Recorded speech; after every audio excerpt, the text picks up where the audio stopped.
Welcome to Study Time, a televised home learning program produced by Rwanda Basic Education Board.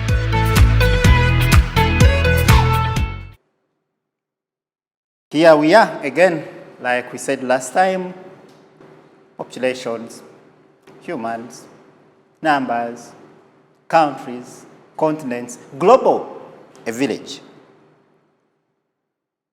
But there's something we tend to be forgetting. Has the planet ever increased in size?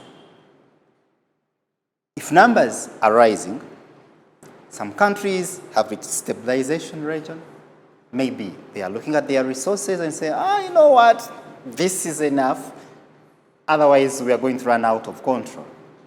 Other countries say, no, we are just starting the engine and off we are going. We are going to produce like no one's business. So we are looking at, one, can we control world populations?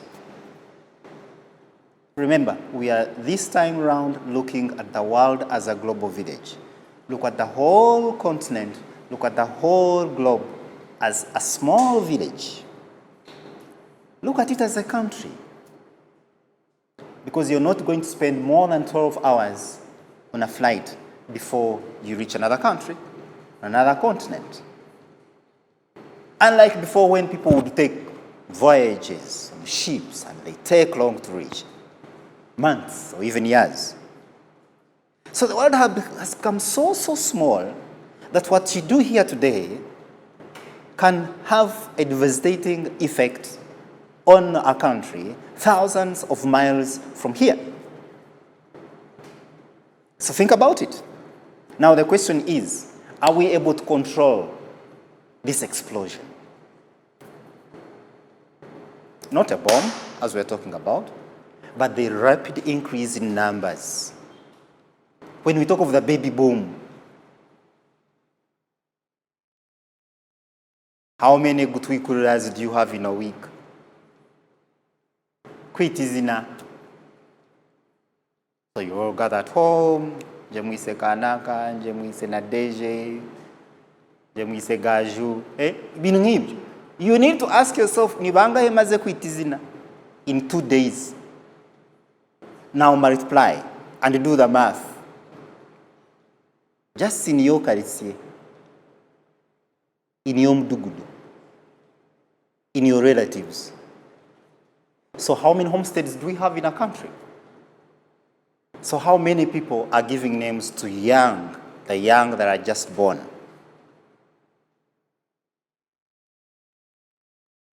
So let's think about it this way. Iyo ugiye kwita umwana izina, ukasohoka bakaguherekeza, wowe nk'umumama mukuru n'umukecuru, grandparent, hari akajambo ujya usiga inyuma ukabwira uwo mama witiriye umwana izina ukavuga uti ariko sigaho uti cunga, rebera hafi, uti nta mirima dufite, amazi arimo aragabanuka, isi irimo irabutayu, nta hantu turi bubone ho guhinga, so gabanya umuvuduko, ujye ubikora.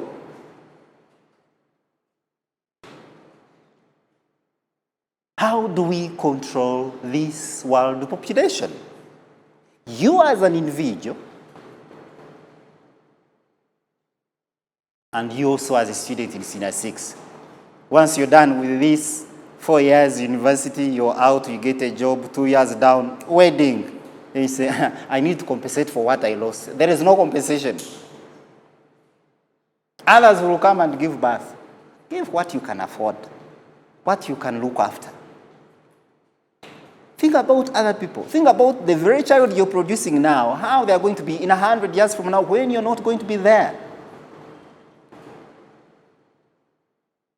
I'm simply talking about what we need to consume as available against the numbers. So we are going to find a connection in today's session between Okay, because it's a common word everywhere. Birth control and the speed. I'm using the word speed so that people who are taking physics can really understand what that means. Marathon. No spacing of children. Every time you have a crawling child at home, it's okay, you can still have one and continue to have birthdays every year. It's okay. You can rename your child every time. You assume that you have become pregnant, then you produce, then you rename your child who you named last year. Control your birth.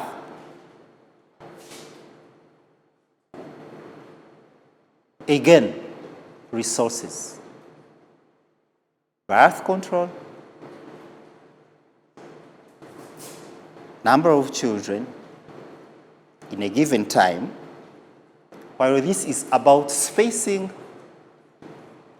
in relation to what is available, in relation to how much you have as time for them, in relation to a lot of things, some of which we even don't know that can exist. Because remember, the world is dynamic. We don't know what tomorrow brings for us. So, I think you've got what we need to have to go through at the end of this session. So, now, what do we have? When do we look at age structures and connect them to the growth of the population? This is as of 2002. 30% of the world's population was below 15, 33% in developing countries. Look at the numbers. 30% of the world's population below 15. And 33 of that, so do the math now,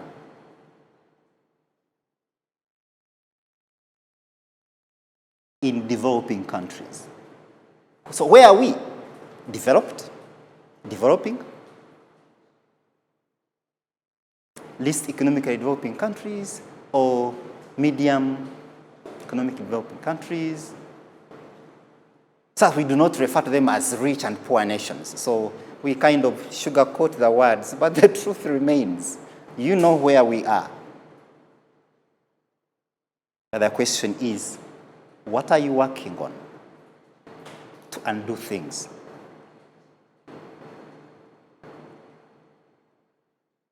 If you have a population of under the age of 15, there is a very high possibility. In fact, it's evident, it's clear. You have this, then this is where you are. There is no way you're going to fail to have this population rise. When we look at the third bullet,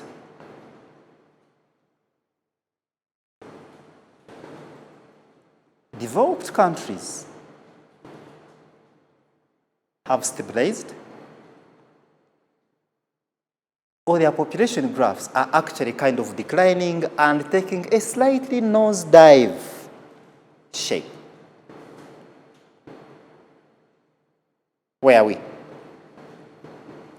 12? 13? 14? 15? No, I doubt. Not 15. Slightly below. Just about there. But every time you take a walk in town, you do not need to wait for this data to come from the National Bureau of Statistics. No. Just use your eyes. Take a walk on a given day. Move along the street and just use simple math. Every 5 minutes that pass, every 5 minutes that elapse, count the number of old people, get a pen, just fix them in your phone. Young children, fix them. Go in a coaster, public transport. Just do the counting. For 1 week, you'll be able to make a simple estimate of Kigali's population.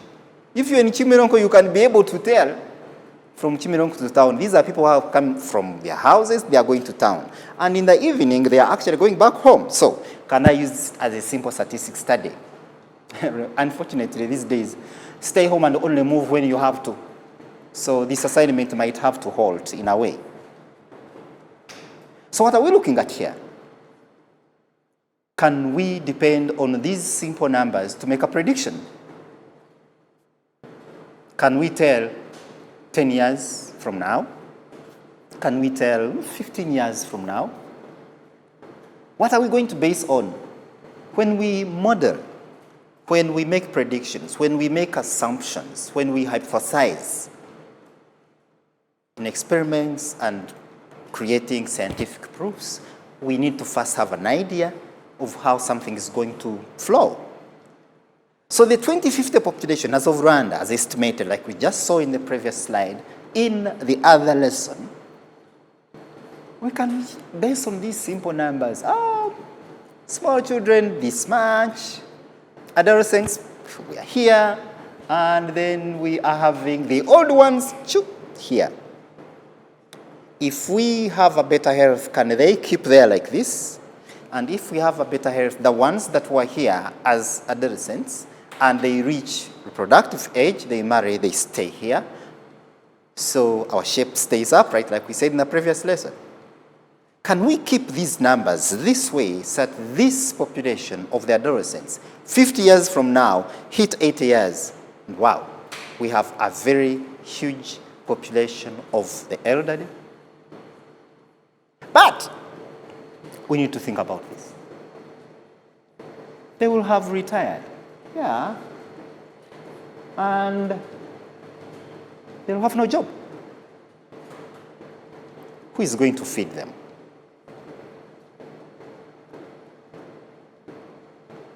So if we stop reproducing, and so we do the birth control, so our births for children are here, our grandparents are here, and then we reach here 20 years after we get jobs and start working. We are a small population supposed to support a larger group of the elderly. Now, traditionally, that's an expectation. But we're in modern times. How much of their NSSF did they put on their banks? Did we even store for them? Do they have a backup plan for their age? If it's too late, what's the government doing to fix it? Some people still dodge those taxes. The day we shall catch you, you have problems. Many developing countries are expected to double or triple before stabilizing. Because we need human resource. So is that why we are allowing populations to keep exploding?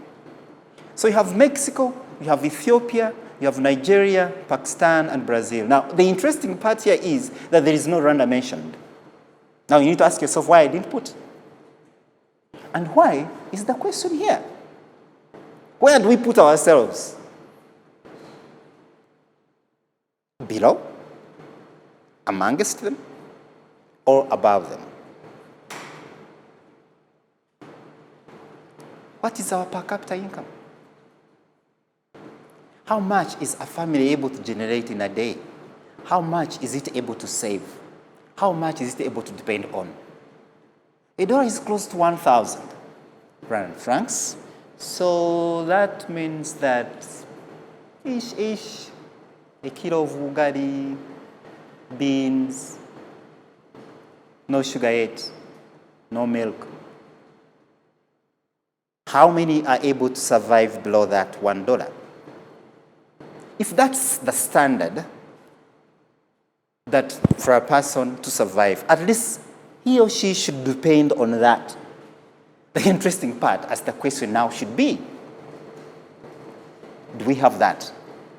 How much are we contributing to the nation as an income so that we're able to draw back when time comes? Know where you need to place your country. Would that help you plan? If you say, well, Mexico, Ethiopia, which they normally refer to as the Europe of Africa, is that where I can place my nation? And if I do, is it realistic?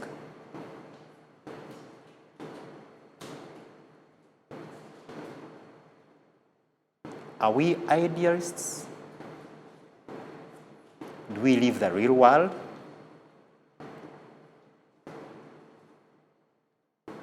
There's nothing wrong having strong and huge ambitions. But what is wrong is failure to have a plan for them. Model, design. Create a picture that you're going to depend on, do the planning, and see where it leads you. Someone would always say, well, we can increase populations because, yeah, we need human resource. There is enough land to till. Industries are exploding because we are in the industrial era, so we need people to work in the industries. We need people doing technologies. We need people to go into space. We need people to work on all these things. Construction, farming. Everyone is heading agriculture. Everyone will say, as I retire, I'll go farming. Do you need a tractor? So that people don't go. And if you do, who is going to take the sales? Are we having the numbers matching with the requirements as well as the resources? If I require to do a certain piece of work, how much of human resource do I need? And what about other resources? Can I keep numbers of humans low and I have a substitute and I still have greater productivity to feed the ones that we have? So others will say, well, let's just keep the numbers low. But do we have any setbacks with that? So let's check.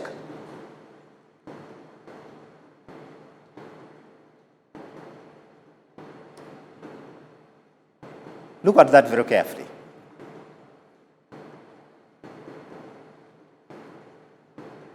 If a great number of populations in countries are now stable, the question is, what will happen some years after? Do you have to constantly control birth? And you keep shrinking the bottom bars on the pyramid? For how long? I mean, do you allow it to relax a bit and stretch out? At what point do you need to do that?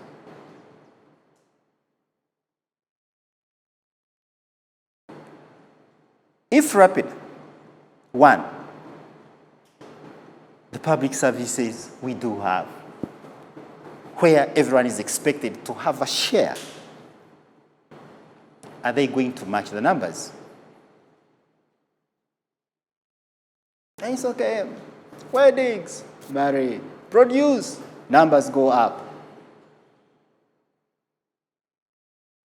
Someone will always rush, I want to have 2, 3 babies before I reach 40 years, before I reach 30, before I reach 25. How many of us want to do that? And at what point shall we actually have an explosion? Or what, as a time bomb, shall we have set? Are we laying a trap for our own selves in 20 years from now? So things like healthcare, metioned, is there going to reach a point when every individual in the country is going to be asked to give a contribution as a top-up to metioned, even when he or she is not using it? Would that be a burden? Question 1. 2, would that be looked at as an expectation, as giving back, as being considerate, as trying to help out? What if everyone was okay that no one actually needs help from the other? That would be the best world to live in. Maybe it's an imaginary one. Maybe it doesn't exist. But it doesn't mean that you cannot plan towards it. Social security. Chases, social. Which is now, I think they changed it to NSSF and then RSSB, stuff like that. That money they chop off every month for those who are working, and then it goes there, and then when you retire, you say, I think I want early retirement, you fill the form. I hear these days people are not taking so long to get their money. Yeah. But what are you planning to use it for? Or how much have you saved that is going to actually take you through retirement until you park kaja mu kituuzo cha Abraham? What about the labor shortage? Increased reliance on immigrant labor. All those are the things we need to think about. And population decline from rising deaths.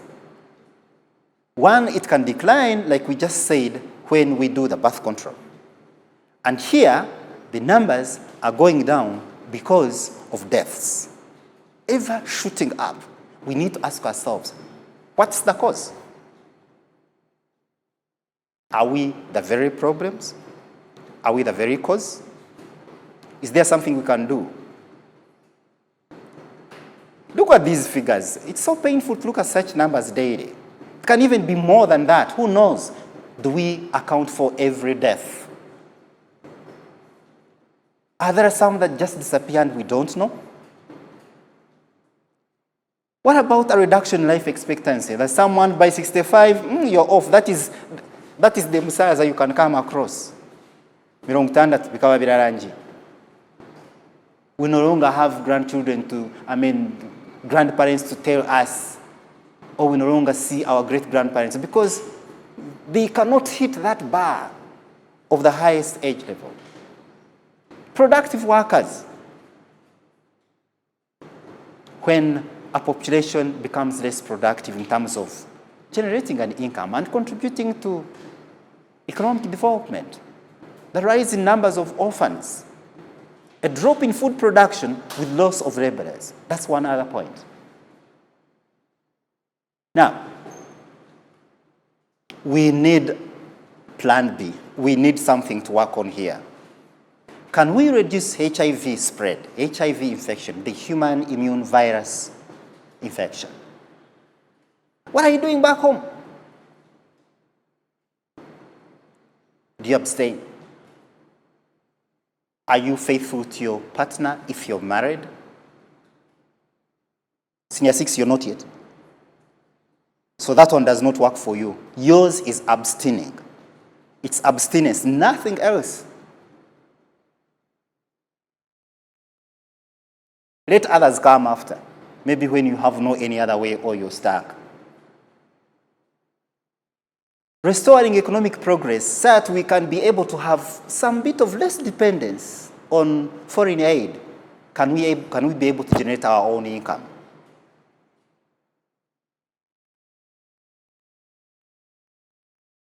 Now, if all this is not done, we need to also ask ourselves the question, do we know the whole picture globally?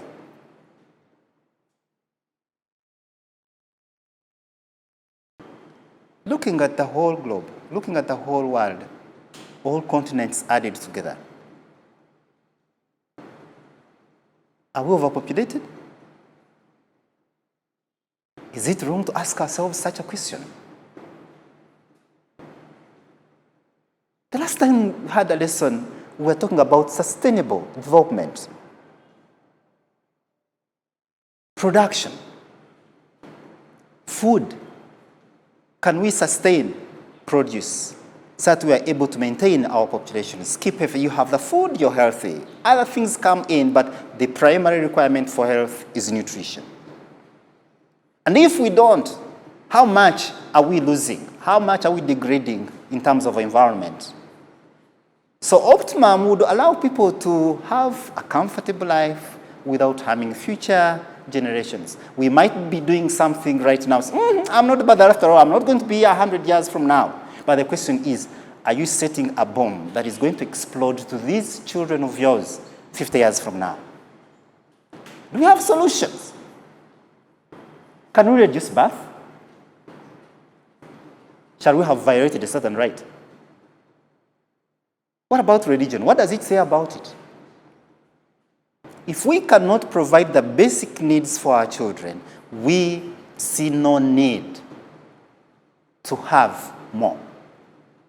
Have what you can manage. Have what you can provide education for. Reduce harm on the environment.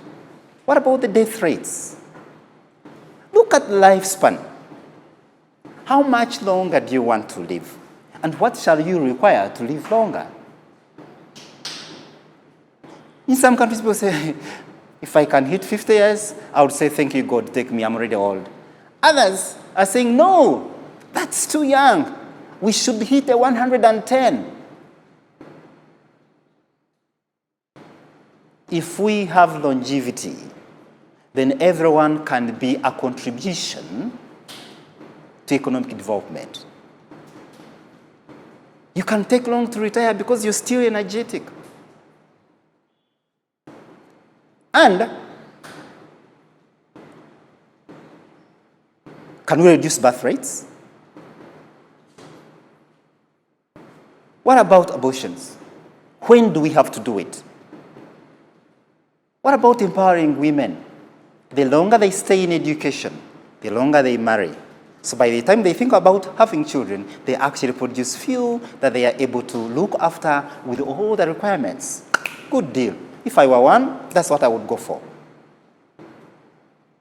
More working hours, more economic development, stay longer in education, then you don't need to start having children at 18. By the time you're 40 years of age, you actually have produced more than what you can actually look after. And so this takes us to these numbers. Look at it, the use of contraception. Look at the percentages in the chart. What do we do as a nation? And lastly, cutting global population.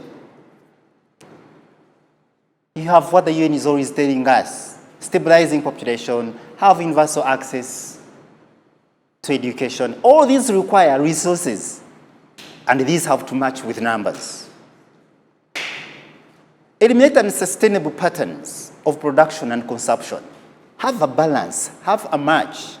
And as we wrap up, when we are modeling populations, that's what we need to think about. I want you to look at the slide very carefully and see why we need to predict. Plan for 100 years from now. Exactly, that's what I want to see. Where shall we be? Who will be there? Are we creating problems that our generations to come cannot solve? And with that, we come to the end of the session. Thank you so much for following up, but it again remains your long-time homework. It goes on. And thank you. Keep working.